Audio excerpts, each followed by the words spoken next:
Hello everyone, welcome to DSL classes. इस time ऐसा चल रहा है कि हर कोई आपसे कह रहा है रिवाइज करो, रिवाइज करो, रिवाइज करो। टीचर क्लास में जाते होंगे तो टीचर बोलता होगा रिवाइज करिए अच्छे से, अभी ये एक रह गया, वो रह गया। कोचिंग जाते होंगे तो कोचिंग वाले टीचर्स यही बोलते होंगे। ऑनलाइन जैसे देखो सब यही कह रहे हैं रिवीजन करिए, मोर देन 3 या 4 बार आप एक टॉपिक को रिवाइज कर लीजिए। तो मैंने सोचा चलो आज आपको ये बताई जाए कि हमारा रिवीजन की इम्पोर्टेंस क्या है, या ऐसी क्या साइकोलॉजिकली थ्योरी है जो कि रिवीजन को इतना इम्पोर्टेंट बनाती है। ये जानना जरूरी है। जब हमें ये पता चल जाता है कि ये चीज हमारे लिए बेनिफिशियल क्यों है, तो हम उससे गुस्सा करने की बजाय हम उसे अच्छे से समझ जाते हैं और हम उसमें ज्यादा जान लगा देते हैं हर काम को करते हुए। कोई भी चीज आप देख लो, यदि आपको उसका रीजन समझ आ जाए कि वो आपके लिए बेनिफिशियल है, क्यों बेनिफिशियल है, रीजन समझ आ जाए, देन आप पूरे मन से उसे काम करोगे। तो आज पहले ये जान ही लेते हैं भाई, चलो कि रिवीजन क्यों इम्पोर्टेंट है, इतना बार बार क्यों हर कोई रिवीजन पर इतना ध्यान देता है। देखो, कॉलिंस थ्योरी ये कहती है कि भाई जब भी आप कोई चीज पढ़ते हो, एक बार पढ़ लेते हो, तो उसको दोबारा पढ़ने से बहुत वो चीज ज्यादा अच्छे से क्लियर हो जाती है और वो गहराई में, डेप्थ में हमारी मेमोरी में चली जाती है। अकॉर्डिंग टू कॉलिंस थ्योरी चीज को दोबारा पढ़ना बहुत जरूरी है। क्यों जरूरी है ये आपको मैं माइंड के इससे बताऊं, ब्रेन की जो फंक्शनिंग है उसके हिसाब से बताऊं। तो देखो, जैसे कभी तुमने नोटिस किया होगा कि हम जब एक लेसन, पहला लेसन पढ़ते हैं, तो वो हमें बहुत अच्छे से आता है, हमें लगता है कि हमें सब कुछ आ गया, अब हम सारे क्वेश्चंस कर सकते हैं। बट जैसे हम दूसरे लेसन की तरफ जाते हैं तो पहला लेसन थोड़ा गहराई में चला जाता है, डेप्थ हमारे ब्रेन में वो नीचे दब जाता है, उसके ऊपर लेयर आ जाती है सेकंड चैप्टर की, then third chapter, then fourth chapter, ऐसे हम एक एक करके कितने ही सब्जेक्ट करते हैं, कितने ही चैप्टर्स करते हैं।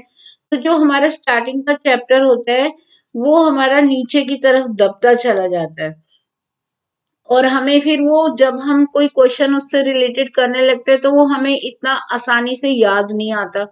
जबकि हम फ्रेशली जब पढ़ रहे होते हैं तो हमें पूरा कॉन्फिडेंस होता है कि अरे ये तो हम सारा कर लेंगे। लेकिन जैसे जैसे उसको टाइम होता चला जाता है, उसके ऊपर और चीजें आती जाती हैं, तो वो नीचे दब जाता है और हमें याद नहीं आते उसके आंसर्स की। हम पढ़ा था, हमें कई बार तो जैसे होता नहीं है कि किसी पर्सन से मिलो रोज मिलो तो हमें याद रहता है।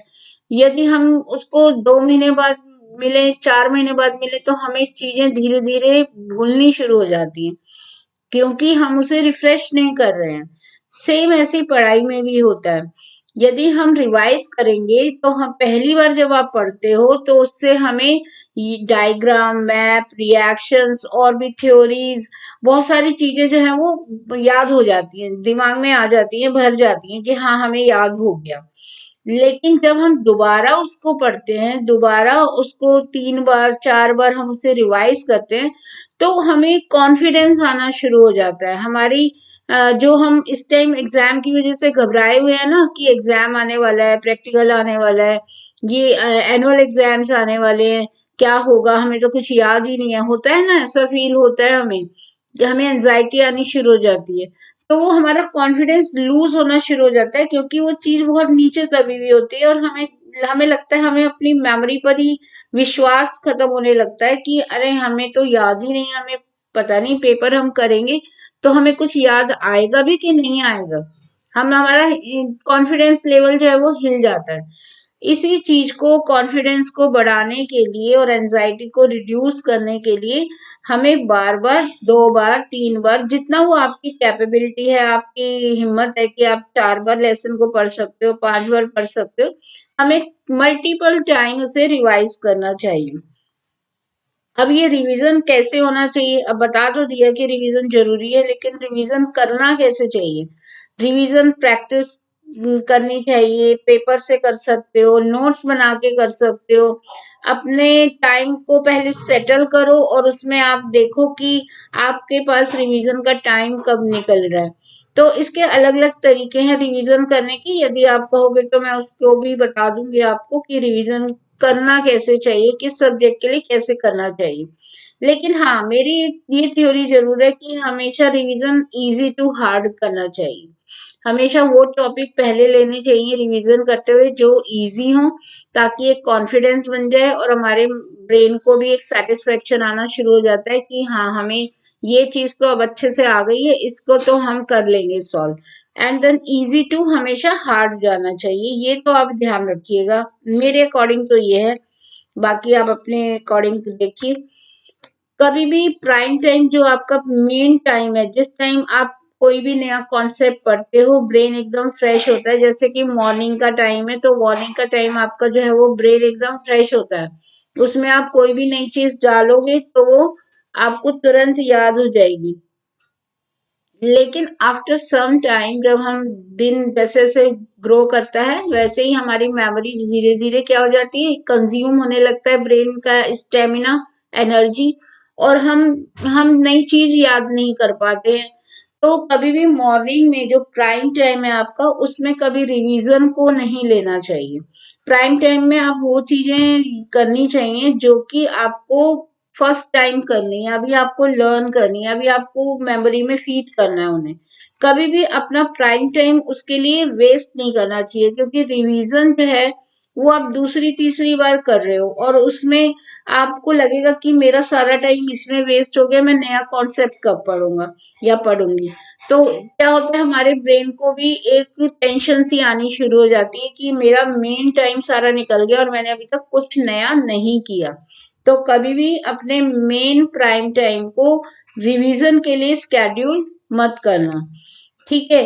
एंड नेक्स्ट एक इम्पॉर्टेंट चीज ध्यान रखना कि जितनी बार भी आप रिवीजन एक टॉपिक का कर रहे हो, यदि आपको वो याद है कि हाँ ये तो मुझे याद हो गया, लेकिन हमेशा कोशिश करो कि उस जब भी आप तीसरी चौथी बार उसका रिवीजन कर रहे हो, तो हर बार एक नई चीज उसमें से निकाल कर लेके आओ कि हाँ ये मैंने पिछली बार नहीं पढ़ा था, वो मुझे इस बार जो है वो नया समझ आया है। हालांकि मुझे मेन कॉन्सेप्ट उसका याद है, लेकिन हर बार नई चीज उसमें से कुछ ना कुछ ढूंढ के लाओ कि ये रह गया था और अब ये मेरे को इसमें और अच्छा क्लियर हो गया है, समझ आ गया। तब उस रिवीजन का फायदा है, अदरवाइज कोई रिवीजन का कोई फायदा नहीं है। यदि आप उसी लाइन को एक दो ही लाइन को पढ़ पढ़ के बार बार रिवाइज कर रहे हो, तो रिवीजन बेकार है, क्योंकि वो तो आपको ऑलरेडी आता था। एंड सिर्फ आप उसकी वर्ड्स को दोबारा एक बार माइंड को फ्रेश कर रहे हो। हमेशा रिवीजन करते हुए नई चीज को एक बार उसमें से निकाल के जरूर ढूंढ के लाना है, जो कि आपको फिर उस टॉपिक के लिए एक नया व्यू देगी, एक नया लुक देगी, और आपको और ज्यादा मतलब मजा आएगा उसको तीसरी चौथी बार भी रिवाइज करने में। तो ये मेरा थोड़ा सा रिवीजन के बारे में मेरा अपना पॉइंट ऑफ व्यू था। यदि आपको अच्छा लगा हो तो आप इसके कुछ जो भी पॉइंट आपको अच्छा लगा आप उसको जरूर अपने इसमें अप्लाई करना और देखना।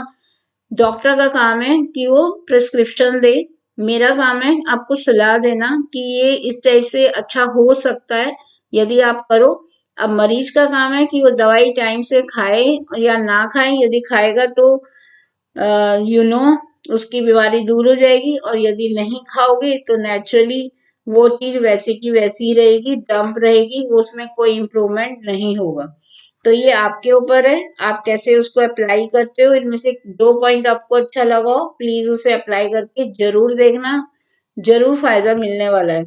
तो इसी में ही अन अकेडमी भी जो है वो आपको हेल्प करने के लिए खड़ा है कि अन अकेडमी एसेंड एक स्कॉलरशिप प्रोग्राम लेके आए हैं, जो कि 13 फरवरी को 11 बजे से होने वाला है।